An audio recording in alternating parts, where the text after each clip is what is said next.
We've got great weather, we've got a Weber grill from Fireplace Superstore, and we've got Speed from Cookies. Speed, thanks for joining us today. You betcha, Mel. Glad to be here. Today we're going to do crepes on the grill, and we used to call them floppy pancakes at home, but all you do is take about a cup and a half of flour, cup and a half of milk, 2 or 3 eggs, and throw a little bit of white sugar in it to get them to brown up good.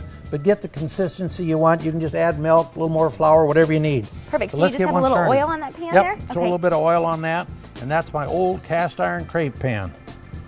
And it's been around almost as many years as I have. So we'll just roll that around and kind of get that filled out there and let that thing cook through. And then what goes better with nice crepes like this? Fried apples. Sounds good. So we're going to do a bunch of fried apples on the grill too. Perfect. In fact, let's get those started. All right, sounds good. Got some butter and the Granny Smith apples going in. Yep. 1/4 pound of butter, then we'll just let them fry down first before we put the sugar in. Yep.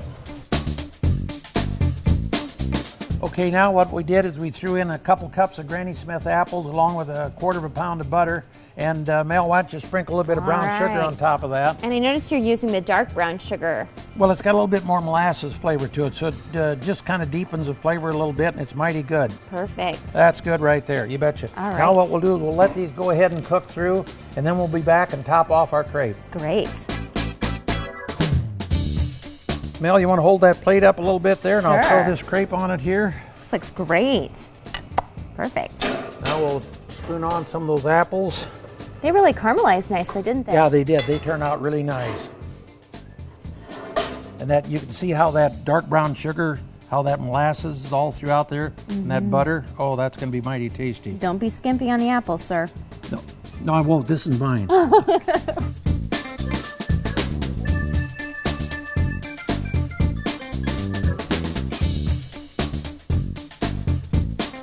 how do you wrap this up? Well, I'll tell you what, real simple. Just grab her from one end and roll her over, and there you go. And then if you want to get real fancy, you can drizzle a little caramel on top of that and some chopped pecans on top of that, and you're good to go. How about a little whipped cream? Hey, have you later. See ya. Bye.